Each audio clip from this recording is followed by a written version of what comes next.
Alors, le projet, il s'appelle Une entame en retraite bien verte. C'est-à-dire partir à la retraite avec un projet. Et comme il y a cette parcelle de terre qu'il faut cultiver, donc il faut absolument la rentabiliser.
Tout autour de la parcelle, j'ai planté des arbres.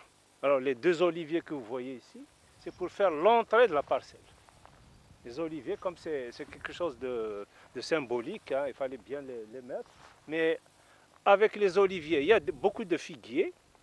Et puis il y a toute une collection de tous les arbres fruitiers qui peuvent pousser ici, parce que ce n'est pas tous les arbres fruitiers qui peuvent pousser. Hein. Donc, et on ne peut pas mettre par exemple des orangers, comme vous avez bien vu. Les orangers, il faut les mettre un peu plus là où il y a beaucoup d'eau dans le sol. Donc l'idée en elle-même, récupérer ce terrain, pour résumer, récupérer ce terrain, l'organiser. Et comme on sait que chez nous, il y a ce qu'on appelle les cultures d'hiver et les cultures d'été. Donc celles que vous voyez ici, c'est ce qu'on appelle les cultures d'hiver.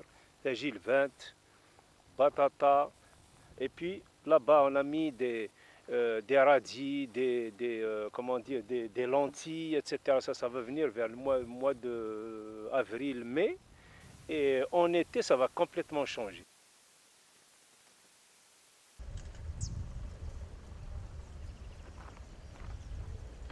Tour à patates, tour de pommes de terre. C'est planter en hauteur, alors qu'on a l'habitude de planter en surface. Planter en hauteur, ça veut dire c'est pour conserver l'espace, quand on n'a pas d'espace. Donc n'importe qui peut faire des pommes de terre chez lui. On peut les faire sur le balcon, on peut les faire sur la terrasse, etc. Quand on n'a pas beaucoup d'espace, quand on n'a pas de jardin.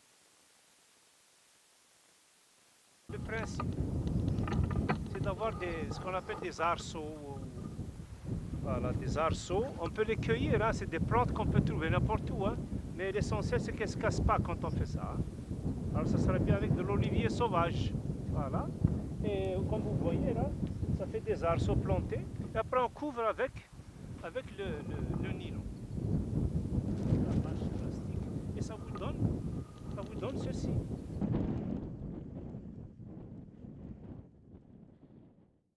Tout en étant encore en action, je suis quand même encore professeur d'université. Mais je pense que dans à peu près 6 mois, hein, dans 6 mois, je dépose le stylo pour prendre la pioche. Voilà, donc c'est un peu le passage. J'espère que ce sera un passage réussi parce que bon, c'est pas toujours évident.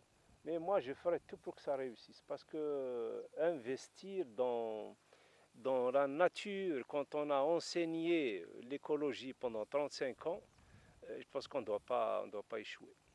Voilà. Alors, bon, mon nom, c'est Aïssa. Le prénom, c'est Aïssa. Le nom, c'est Mouali. Hein. Donc, et la parcelle, c'est mon grand-père, Mouali Slimane Mouali, qui l'a acheté. Et c'est un peu en hommage à lui que je fais ça. Hein. Parce il a souffert ici. Il a élevé des figuiers géants Je me souviens, il y avait ici des figuiers géants. Pendant 2 jours, moi et mes 2 frères, on transportait les figues pour les mettre là-haut, pour les sécher, pendant que toutes les femmes de la famille les ramassaient pendant 2 jours. Et on n'arrêtait pas avec nos ânes de transporter les figues, de faire des allers-retours. Ça veut dire que la production était extraordinaire. Alors il a disparu en 1971, je pense que les figuiers l'ont suivi 3 ou 4 ans après.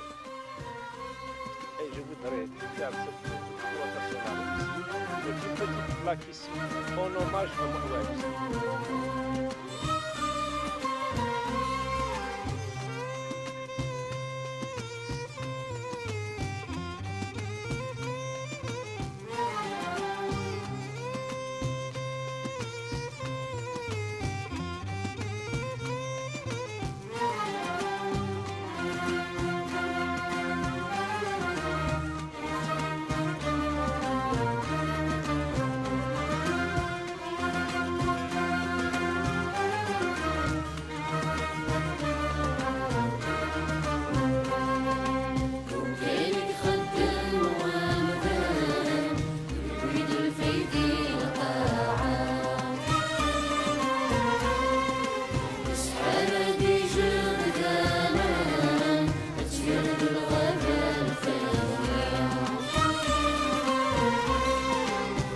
So we can